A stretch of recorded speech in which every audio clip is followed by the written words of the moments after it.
Hi, my name is Josh Kim. I'm the director of How to Win at Checkers Every Time. This is my first feature film, and the story is about an older brother who starts to teach his younger brother, how to be a man, how to be an adult, right before the older brother has to go for the military draft lottery in Thailand. Okay, welcome to the Berlinale and to the Teddy Awards. Is it your first time in Berlin? Or Oh no, I've been here before, you've been but here not before? to Berlinale. Not to the festival. Yeah. So this is your first time officially showing a film or your film Yeah. at the festival. Mm-hmm. Great. Maybe we can start talking a little bit about Ek, the protagonist. Right. Because when I was watching the film yesterday, I thought he is he has to take care of so many things in his life so early. He's kind of being a father or representing a father figure to his younger brother. He's a lover. He's a sex worker too. He's young himself. What does he represent to you? What kind of person or character is he?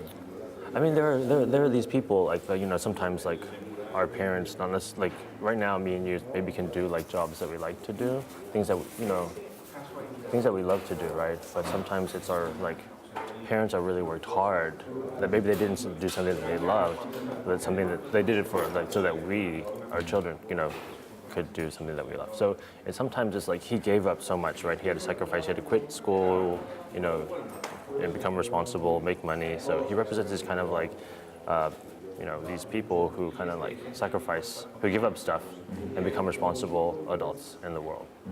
I also see that it's like my older brother as well. Right. Do you see parallels? Yeah, actually, one of the reasons I really was attracted to this story is because I saw my older brother in this, character Ek, right? How was your relationship to your brother? Like how would you describe it? He's 9 years older, so actually I felt like a second father. Okay. He is like a second father to me. Right. So actually, it was really easy to relate to him and the character Ek. Mm-hmm. And when we did the voiceovers, I knew what to write, and it's just like I would just think about my brother, and then like, okay, right. 'Cause I think there was one part where he's like, Ek, my older brother always knew what to buy me for my birthday, in the voiceover, and I was like, my brother always knew what to get me. Like my parents would buy me like, I don't know, like underwear. Okay. They're very practical things. Yeah, but then like my brother knew exactly what I wanted. Okay. Yeah, so those things were really easy to write. Okay. So you earlier said that this film is based on a short story. Maybe you can elaborate on that. Yeah, so actually I was in Korea and I was listening to NPR. And National Public Radio in the States, yeah, public radio station. And they did an interview with the author, and he was just really well spoken. And I was like, wow, I just want to and he read an excerpt of the book. Mm-hmm. And I said, wow, this sounds really interesting. So I got the book, I bought it, and while I was reading it, one of the stories I felt like I just had watched a movie after I read it. It was so cinematic, it was very visual. I could smell, I could feel, I could taste things. It felt like I had licked the color off a film strip or something. Wow. Yeah. Then I was like, oh, I really want to, develop this into a film. So I just looked at the back and I just made a cold call to the publisher, and they responded and said, actually, the rights are available if you want. Wow. I think I was 26 years old at that time. And we negotiated a contract, and they were really open. And so, started from there. So did sexuality already play a role in that short story? Not at all, actually. Is that something you included or implemented? Right, actually. Did you know that, actually? No, I didn't. No, it was a question. I definitely want to talk about the sexual aspect and his sexuality, but I didn't know if it was part of the short story too. No, there wasn't. There was straight. Because Okay. actually one of the short stories is called Draft Day. It's about two best friends who go to the draft together. Okay. And but in the film I made them gay. I'm sorry, Okay. gay boyfriends. I made them boyfriends. Yeah. And I felt one way, that helped it as a plot device, to make this betrayal later on stronger. Because it's not just best friends that kind of betrayed each other, it's like lovers that betrayed each other. But then at the same time, I'm gay, and I would definitely, it's like I want to write characters that I can relate to. Yeah. And how, because I really think I was watching it yesterday, and I thought what was so interesting is that it's not a dominant thing. It's a very natural kind of representation of their sexuality, and there is problems with the relationship. but it's not connected to the sexual orientation or whatever. It's just, you know, a class thing, I think. Or and was it important to you to kind of like just represent it in a really, you know, authentic and not like super excited or whatever way? It's just a... Yeah, it was very important to me actually, Yeah. as a filmmaker, or even just as a film viewer. I remember like in the 2000s, I would watch films like, have you heard Big Eden or the Family Stone? Yes. Do you know Family yes, Stone? Yes. And do you know how people? No, I don't. I've Garden of Eden. Big Okay, Eden, but Big actually, Eden. No, Big I Eden. don't know Family Stone. Okay, for Big Eden, let's say you're like an artist in New York. You're out. You know, everyone Yes. accepts you, but then when you go home to your small It's hometown, the big contrast. Yeah. yeah, and then so this character who goes back from New York to his small hometown, he's in the closet again, and he's worried, oh, what if people find out? But then actually people do find out, these old, you know, grandma, these old women. But instead of like having this negative response, they're like, oh, we need to get him a boyfriend. I was like, wow, why couldn't this be like? Expected that. Yeah, why could, this is how the world should be. Yes. And I felt like this is one thing that film as a medium can do. We can show people that we can create a space that doesn't actually exist right now, you know, but actually show people, wow, you know, this is possible. And that was one thing we designed from the very beginning, that it was not an issue. I think there were really well-known screenwriters who read it and said, you know what, if you want more conflict in the story, just make the gay thing an issue. You know, make the aunt, you know, say something about it, or make the younger brother discover that his brother is gay. And I think, no, I was like, no, from the very beginning, the first scene is like his brother just saying matter-of-factly, as if it's like, that's my brother's girlfriend, or this is my brother's boyfriend, you know? And yeah. And I just wanted to let people know, like, he's fine. This 11-year-old boy is fine with that, or that's just how it is. So. And it really, really works very well. Thank you. Yeah. But how would you describe the general situation in Thailand? Is that like an authentic representation, or is it a little more complex? That's a good question. Even though Thailand's more open to like sexuality than other countries, I was very surprised a lot of my friends are not even out to their parents. Who are based in Who are Thai. Or Thai. Yeah, who are based in Thailand, who are Thai. So even though like, you know, Thailand is, you know, more open, this is still a small jump, you know, it's a small jump. But yeah, because these people live in the countryside as well. Okay. Yeah. How did the cast deal with the topic, and did you have to discuss it, or was it just? I think like, because the scenes are pretty explicit. explicit. Or not super explicit, but they're like, you know, there's a lot of physical. Oh yeah. Physicality going on. I think like some things that I thought some of the actors would have trouble doing were not the things that like they told me later that they were actually going to have trouble doing. We had a meeting about it, and like anything without clothes, they were fine with. And especially like there's a masturbation scene, and it's like they're fine with that. And actually, the guy was like, "Oh, I want to do it." I want to get some release. Yeah. So was it a real one? No. Okay. But I think the kissing scene was the hardest one. Okay. Yeah, actually, that I didn't realize that. Did you rehearse it, or did you talk about it? We did. We did rehearse. We rehearsed a lot that scene. Maybe too much. How do you rehearse that? You go into a dark room. I don't know, you talk about your feelings, you know, this is what I'm afraid of. What are you afraid of? Oh, I'm afraid of this. And then like you're holding hands while you do that. We actually had an acting coach come in. So that's a technique to get to that intimate kind of like. Yeah, let them get closer first, let them trust each other. You know, you do like trust building. Right, yes. Right. Yeah. So, I mean, it was overall for the relationship overall, but also especially for those kissing scenes, because those were really important. We wanted to make it look real. They were real, believable. Yeah. Have you screened it or showed it in Thailand at all, or? Just among Thai friends, just friends. They love it. They like it? Yeah. How do you think will you have the chance to present it to like a larger audience? Yeah, we got offers. So we were actually, Berlin is our first festival. It's the first screening in the world. So no one has actually seen it in Thailand yet. So, but right before we left, we showed it to some distributors, and they really liked it. So we just have to make a decision now. Wow. So what's your dream or your vision? Where do you want it to be played, and do you have even some political? Is there some political activism behind it, or is it more of a beautiful story you wanted to tell, and you know, just encourage people? All of the above.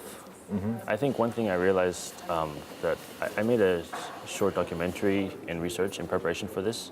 It was called Draft Day. It's about I followed two transgender girls on the day of their draft to see what happens to them, because the laws have been changing in regards to transgender. In Thailand or in the States? In Thailand. Okay. Yeah, because States doesn't have the draft or like lottery. Exactly. Yeah. So and also I had never seen a draft before. Yes. So it's almost a ritual. It's very ritualistic. yeah, and actually it's actually more fun than I thought it would be. It's like a football game when I went there. People are screaming, people laughing.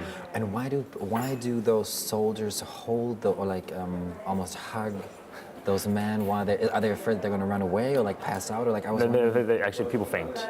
because of they're so nervous and like Yeah, because actually when I was shooting the documentary, so many people actually at least 3 people fainted on the stage. Even if they get black, it's just like all that anticipation.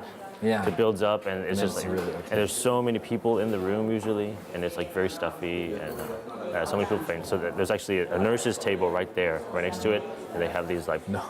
So I don't know what they do, but they, yeah. Like what? Like pills or something? No, they had something where they pop it up in front of them and then wake up. Oh, okay. Stimulator. Something. And then they wake up and they're like, hey, don't worry, you got black, you got black. Yeah. So what is? And that's something I'm interested to. What is? Is it better to get red? Is it? I mean, it depends on the personality, right? Whatever you want to do, or is it really something so socially, I don't know, important that you need to be drafted and like become a man? And Actually, it depends. There's a spectrum of people. There is like the parents sometimes who they interview, usually the dad, and be like, no, I want my son to go become a man, learn how to be a man, serve our country. And usually the mom is like, oh no, he don't need to go. He has a lot of things to do at home. And I mean, the hard thing is that it's like you don't know what's going to, it's like, you can't really plan your future. But actually, in Thailand now they have like this ROTC, where you can volunteer for 3 years, and then you actually don't have to go to the army. Okay. Yeah. And if you really want to go, you can volunteer for the army. And some people do that. They want to be a military officer. I also want to talk about the relationship between Ek and Ja. How would you characterize it? What is their relationship like? Just like any other boyfriends. I don't. Yeah. Okay. I don't know.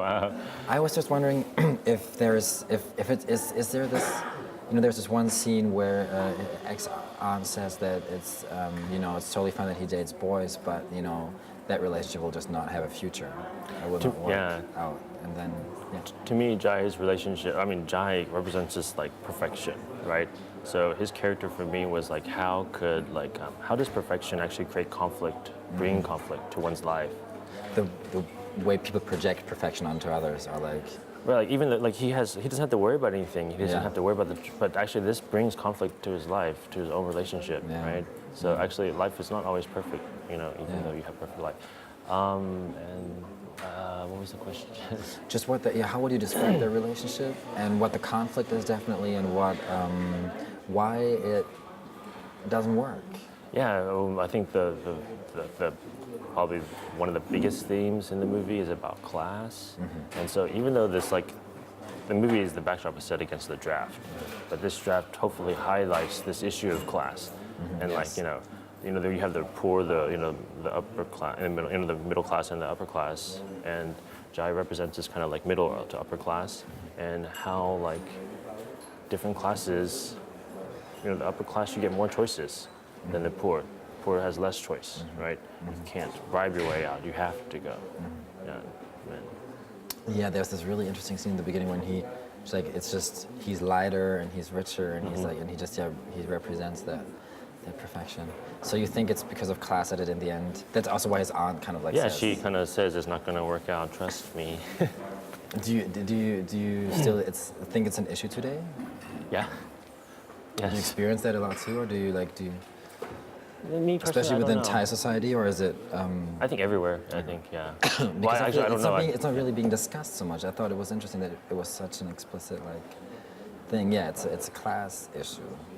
Where I feel like in a lot of Western countries, it exists definitely, but people don't want to address it and be like, there's social mobility, blah blah blah. people can do whatever they want and achieve whatever they want, especially in the States. This idea you can do whatever. the American dream. Right. But that class really is an important factor people forget. Yeah, it's a huge factor on in education, right? Anyways. So how do you like the film? How is it watching it on a big screen and being at a festival in a different country? Yeah, I think 2 days ago was the world premiere, and I was actually a little bit nervous. I hadn't actually seen it finished. I mean, I'd seen it on before we came, but it was a huge screen, and the theater was sold out. And I realized this while I was making the film. When you edit the film, when the edit is finished, then you start to add different layers. You add the sound, then you're like, oh wow, this is much better. And then you add the color, and it's like, wow, this is nice. And then you add the music, and you start to feel emotions. And I realized this last mile is the audience, and I think the audience reaction. And I realized you really need to see the film with an audience, and that actually makes the film complete. Otherwise, it's still 95%. Something is missing. Yeah, it's unfinished. Something is missing. Yeah. What kind of questions did they ask you? Oh, what did they ask me? Why did I move to Thailand to do this film? Why did I spend so much of my time and energy on this project? Could you have done it in the Thai diaspora in the States, or? Yeah, okay. So actually, this is people, when I told them I have this story, they're like, oh, just do it in Korea. And actually Korea, the military is mandatory.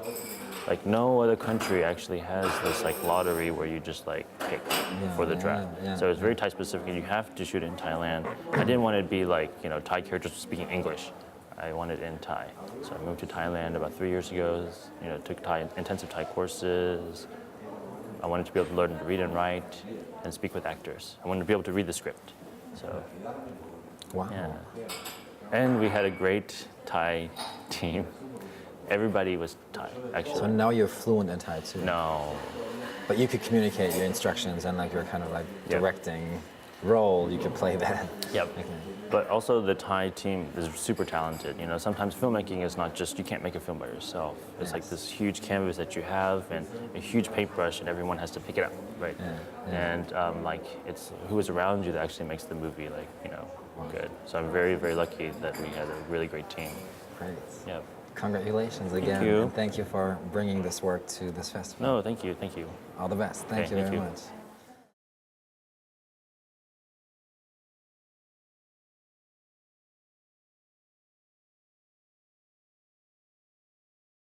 Hi, my name is Josh Kim. I'm the director of How to Win at Checkers Every Time.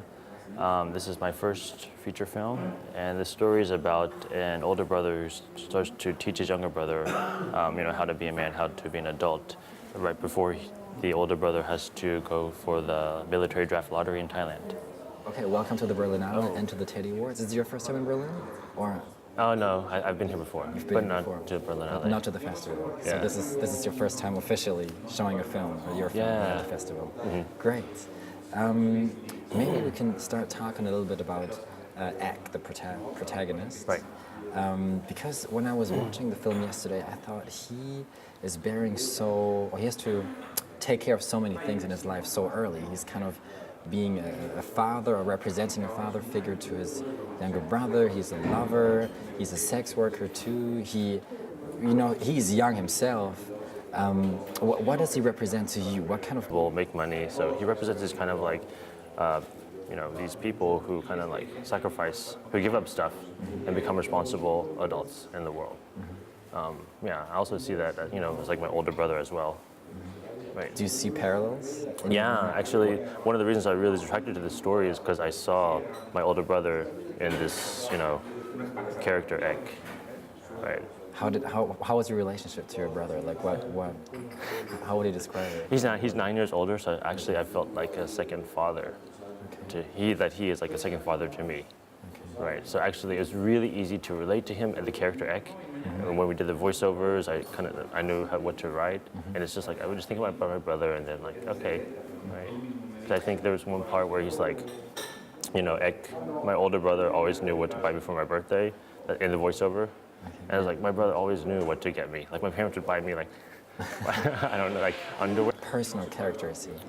I mean, there are these people sometimes our parents, not necessarily, like right now, me and you maybe can do like jobs that we like to do, things that things that we love to do, right? But sometimes it's our like parents are really worked hard that maybe they didn't do something that they loved, but it's something that they did it for like so that we, our children, could do something that we love. So sometimes it's like he gave up so much, right? He had to sacrifice. He had to quit school, and become responsible.